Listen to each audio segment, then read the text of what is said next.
Alors, bonjour et bienvenue à la poursuite de l'étude de notre livre « La construction du personnage » de Stanislavski.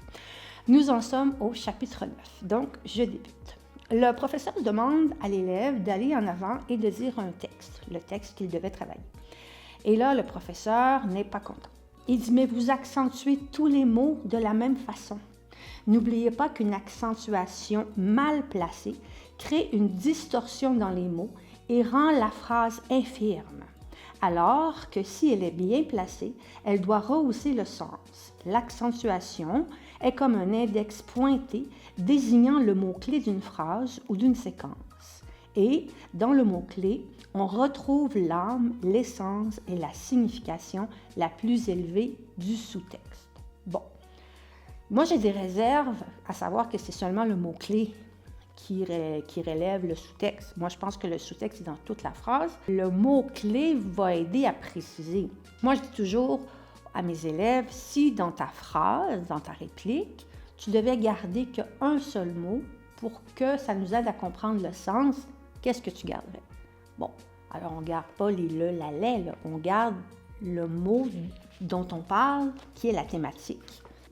Et là, son élève recommence et là, elle coupe le mot. Elle dit « individu ». Donc là, il est encore plus fâché. Il dit « Vous avez rompu le mot en deux ». Parce qu'elle, elle a dit « individu », c'était son mot-clé.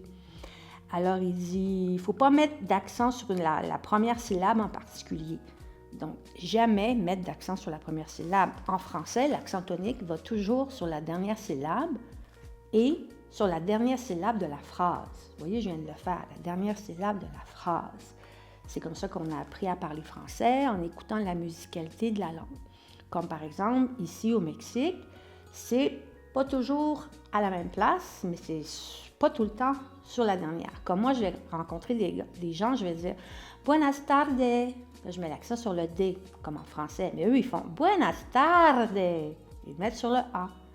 Mais c'est parce que l'accent tonique n'est pas le même dans la langue espagnole que dans le français. Tu vois, je viens de le faire, que dans le français. J'ai appuyé sur le « est ». Alors, il faut que l'ensemble des sons qui le composent, chaque lettre, chaque syllabe, soit un tout mélodique. Donc, il parle du mot-clé. Moi, j'entends aussi la réplique doit être mélodique. Donc, je vous ai parlé dans le chapitre précédent de Alain Zouy. Donc, Alain, il parle, puis c'est comme une mélodie, ça coule, c'est beau, c'est doux. Alors, il dit, le professeur, qu'il faut connaître et comprendre ce que l'on dit. Alors, il dit, votre erreur provient du fait que vous commencez par dire le mot et ce n'est qu'ensuite que vous essayez d'en saisir la signification. On ne peut pas commencer à jouer en découvrant le texte en même temps que les spectateurs. Il faut qu'on ait fait de la préparation antérieure. Donc, si on n'a pas fait notre sous-texte, déjà en partant, on n'est pas bien préparé. Alors, il dit, vous allez maintenant mettre un accent, le dernier, sur ces deux mots. Individu extraordinaire. Mais je vous en prie, ne le martelez pas. Placez-le d'une manière caressante, que cela vous donne un goût agréable dans la bouche, que cette profération, mise en valeur par l'accentuation, reçoive tous vos soins. Doucement, doucement, sans heurts violents, plaida le professeur. Individu extraordinaire. Doux, doux, doux. Hein? Parce que souvent qu'on veut trop, on martèle le texte. Tu vois, on appelle ça des acteurs volontaires. Ils veulent trop. Ils poussent. Hein? Alors ici, il poursuit. Ce qui importe, c'est moins la manière dont vous le dites, que vous dites le mot, que la manière dont vos auditeurs le reçoivent et l'absorbent. S'écouter soi-même, ce n'est pas un bon objectif pour un acteur. Il est beaucoup plus important de faire en sorte de toucher les autres en leur communiquant ce que l'on a à l'esprit et dans le cœur. Ne parlez donc pas à l'oreille, mais à l'œil de votre partenaire lorsque vous êtes sur scène. Donc ça, on en a parlé dans le chapitre précédent, de parler à l'œil pour créer des images et non s'écouter parler. Hein? Alors, ne pas s'écouter parler, mais transmettre à l'autre. C'est des petits mots comme ça, mais c'est très important. Si je me dis, je parle à l'autre, je lui envoie des images, que je lui envoie des mots et écouter les mots, C'est très, très différent. Je suis arrivée à la conclusion suivante. Avant d'apprendre à ajouter des accentuations, il est nécessaire d'apprendre à les éliminer, dit le professeur. Les débutants font toujours des excès de zèle dans leurs efforts pour parler correctement. Ils font une application fausse de l'accentuation. L'art, c'est d'enlever les accentuations inutiles. Son but premier est de débarrasser votre élocution de toutes les accentuations fausses que les mauvaises habitudes y ont implantées. Donc voilà, il vaut mieux dire la phrase sans accentuation aucune, et mettre l'accent tonique sur la dernière syllabe correctement, faire la bonne ponctuation, faire les bonnes élisions, et là, déjà, c'est 90% du travail de fait. Moi, j'ai basé mon travail d'acteur et surtout mon travail de coach sur ces trois choses-là. Si tu n'as pas ça, tu as beau mettre plein d'émotions, tu as beau mettre tout ce que tu veux dans ton sous-texte, mais si tu chantes quand tu parles, si tu ne fais pas d'élision, bonjour, comment ça va, je me demande, au lieu de dire bonjour, comment ça va, je me demande, bien, ça va sonner faux. Donc, il faut d'abord et avant tout purifier notre travail. Donc, c'est ce qu'il dit. Puis, il ne faut pas déplacer l'accent tonique, sinon on ne comprend pas le sens. J'ai coaché dernièrement un jeune élève pour ses auditions pour les écoles de théâtre, puis c'est pris vraiment à la dernière minute, donc on n'a vraiment pas eu beaucoup de temps. Puis, au départ, il me faisait son texte, je ne comprenais pas. Je ne comprenais pas le sens. C'est parce que plein d'accents toniques étaient déplacés. Donc, ça accrochait l'oreille. C'était pas écoutable, comme dirait ma mère. Bon, alors, vous devez d'abord créer le sous-texte afin d'avoir quelque chose à dire, afin d'avoir une base de communication avec votre public. Donc, c'est primordial de mettre ton sous-texte. Et puis, si le sous-texte n'est pas fort, s'il ne soutient pas les émotions, bien, la personne elle va déplacer ses accents toniques. Ça part du sous-texte. Je me souviens, je travaillais sur une série, je ne dirais pas laquelle, je ne dirais pas que la personne se reconnaisse, puis elle jouait, c'était une adulte, elle jouait avec une de mes jeunes comédiennes qui était dans la vingtaine. Et elle déplaçait tellement ses accents toniques, c'était insupportable à écouter. Puis là, je disais à ma comédienne, écoute-la pas, reste concentrée sur toi, ne l'écoute pas. Parce que quand tu joues avec un bon acteur, tu deviens meilleur. Quand tu joues avec un acteur qui n'est pas bon, tu deviens moins bon. Alors, je dis, fais comme si elle n'était pas là. Dis ton texte. Attends un temps, écoute-la pas, puis dis ton texte. Et par contre, cette comédienne-là, quand elle jouait des scènes très émotives, son sous-texte était très fort, très présent, très constitué. Elle était vraiment très bonne et elle ne déplaçait plus ses accents toniques. C'est parce que là, elle était connectée à sa vérité. Donc, ça m'a donné un bon enseignement que de la regarder travailler. C'était intéressant. Mais quand elle faisait des répliques du day-to-day, c'était vraiment pas bon. Là, vous allez me dire comment ça se fait qu'elle était à la télé. Ça, c'est pas dans mon chapitre. C'est pas dans ce livre-là. On en reparle. Alors, lorsque Paul eut terminé son exercice, Torstov lui fit recommencer et après lui fit le commentaire suivant. Il dit « Vous avez fait un bon travail en ce qui concerne la mise en place des accentuations et leur élimination. Mais pourquoi vous êtes-vous tant pressé? Pourquoi avez-vous télescopé tel membre de phrase qui suffisait de dire avec modération? » Donc, encore là, on revient au fait qu'il ne faut pas aller trop vite. Il dit la hâte, la nervosité, le babil, le boulage de phrases entières.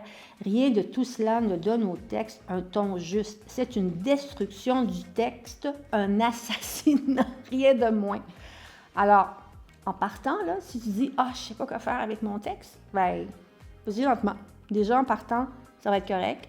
Les accents toniques vont être à la bonne place. Dernière syllabe sur le dernier mot. Et puis l'accent tonique sur la dernière syllabe du dernier mot. Alors, un acteur nerveux ne fait qu'indisposer le public. Parce que ça, c'est vrai, hein? J'ai pris un atelier de jeu de clown il y a quelques années et la professeure nous disait, si tu sens là, que c'est pas drôle ton affaire, là, ben arrête, dis-le. Je suis vraiment pas drôle. Là, ça va lâcher l'attention. Les spectateurs vont se détendre et après, ils vont pouvoir rire. Mais un spectateur est naturellement empathique. S'il sent que le comédien patauge, qui n'est pas bien, il n'écoutera plus l'histoire. Il va juste vouloir être dans l'empathie, puis qu'est-ce que je pourrais faire pour l'aider? Hein? Même chose à la caméra. Si on voit que l'acteur rame, on ne pourra pas croire au personnage. Même chose dans les chapitres précédents, je vous ai parlé d'une fille dans ma classe qui interprétait un personnage, puis qui c'était trop proche d'elle, puis elle était submergée. Bien, on n'était plus capable d'écouter la scène. On se disait, qu'est-ce qu'elle a? Qu'est-ce qu'on peut faire pour l'aider? Donc, c'est la même chose. Alors, ne pas s'agiter. L'agitation de l'acteur alourdit le texte. Le calme et la maîtrise de soi l'allègent. Pour atténuer une phrase, pour en quelque sorte mettre la pédale sourde, il faut utiliser une élocution délibérément dépourvue de tout ornement, éviter presque totalement les accentuations. Donc, on peut se dire, Caroline, qu'est-ce que je fais? J'accentue ou j'accentue pas? Bien, il faut d'abord y aller avec parcimonie, puis ensuite, on peut accentuer un mot. Comme là, je viens de le faire, j'ai appuyé sur mot. Bon, ça a donné qui était la dernière syllabe, mais j'aurais pu dire on peut accentuer un mot. Là, j'aurais accentué. Alors, il dit mettez en valeur clairement votre mot-clé. Puis, avec une légèreté, précision, circonspection, c'est pas facile à dire, ajoutez ce qui est nécessaire à la compréhension de la phrase sans rien souligner. Donc, moi, je dis toujours un mot, 2 gros maximum. Et accentuer, ça ne veut pas dire monter, ça veut dire étirer un petit peu. Le professeur Torstov nous rappelle qu'une phrase où tous les mots sont accentués est dépourvue de signification, dépourvue de raison. Quand on accentue tout, bien ça ne veut plus rien dire. Alors, il continue en disant « Une proposition qui ne contient qu'un seul mot accentué est la plus claire et la plus compréhensible qui soit, dit-il. » Moi, je suis d'accord avec ça. Un mot accentué, puis c'est pas nécessaire que chaque réplique ait un mot accentué. Ça dépend. Puis des fois, mes élèves veulent tout de suite accentuer les mots. On fait le travail des élisions, puis de l'accent tonique sur la dernière syllabe. On dit « Oui, mais Liane, pourquoi je ne peux pas accentuer ce mot-là? » Commence par mettre l'accent tonique à la bonne place sur la dernière syllabe du dernier mot. Après ça, quand ça sera stabilisé, on verra accentuer un mot. Okay? Alors, il faut séquencer le travail, on ne peut pas tout faire en même temps. Et là, il dit quelque chose de très drôle, drôle, c'est de l'époque. Il parle qu'il y a 2 sortes d'accentuation. Il y a l'accentuation masculine et l'accentuation féminine. L'accentuation masculine est précise et dure comme un coup de marteau sur une enclume. Elle est brève, coupée, courte. Mais l'accentuation féminine, tout aussi précise que l'autre, ne s'arrête pas immédiatement, elle se prolonge un peu. C'est comme un peu l'étirer. Bon, alors on va utiliser la masculine ou la féminine en fonction de notre sous-texte, en fonction de l'intention qu'on veut y porter. On peut combiner l'accentuation et l'intonation. Si on le fait, l'intonation colore le mot de toutes sortes de nuances. Caressante, malicieuse, ironique, respectueuse, etc. Donc l'intention, c'est l'émotion. Qu'est-ce qu'on veut y transporter? Et l'accentuation, bien, c'est mettre l'emphase sur le mot. Il dit ici, ces accentuations vous aideront à atteindre le but suprême de notre art, insuffler la vie d'une âme humaine à un personnage et à une pièce. Donc, c'est ça le but, c'est d'insuffler notre âme, de se donner, comme je disais dans d'autres chapitres précédents. Plus un acteur disposera de moyens et de possibilités, plus son langage sera vivant, expressif, puissant, irrésistible. C'est ça qu'on veut tous, avoir un jeu de ce genre. Donc là, on continue avec la 7e, le numéro 7 dans ce chapitre-ci. Alors, aujourd'hui, j'ai présenté une fois de plus le texte d'Othello. Ça, c'est l'élève qui parle. Et là, le professeur dit, c'est correct, OK, mais... c'est ça des coachs, ça a toujours quelque chose à dire. Alors, il dit, des effets phonétiques trop répétés deviennent fastidieux. Ils engendrent une monotonie comparable à celle qu'engendrent des motifs trop voyants sur un papier peint. Donc, quand on veut trop en mettre, ça devient lourd, c'est trop pesant. Donc, ça revient encore avec parcimonie. Sur scène, vous devez employer vos moyens d'expression d'une autre manière, non pas à l'état brut, mais en fonction d'une intention complexe mais précise. Pour atteindre ce but, ce que j'ai de mieux à faire est de provoquer en vous des sentiments. On y revient. Il faut qu'il y ait des sentiments en dessous du texte. Donc là, le professeur, il dit, je vais te le faire, moi, le texte. Donc là, dans les prochaines pages, il dit une réplique, il explique ce qu'il a fait. Il dit une réplique, il explique ce qu'il a fait. Je ne vais pas entrer là-dedans parce que c'est beaucoup trop technique. Vous pourrez les lire si vous vous procurez le livre. C'est à partir de la page 194, 195, 97, 98. Ouais, ça termine à 198. Alors, en résumé, quand le professeur a terminé, il fait comme un résumé, un portrait du travail de la voix. Grâce à nos petites expériences, vous avez réussi à comprendre que les acteurs doivent posséder un très grand nombre de moyens techniques, rien que dans le domaine vocal, afin de respecter les exigences de notre art envers les mots et l'élocution. Alors il enchaîne, il dit coloration tonale, inflexion, toutes sortes de constructions phonétiques et tous les aspects de l'accentuation, les pauses logiques, les pauses psychologiques, etc. Donc, avec ce résumé, il n'en tient qu'à vous de faire des recherches pour voir comment vous pourriez améliorer vos habiletés vocales. Donc, voilà ce qui termine ce chapitre.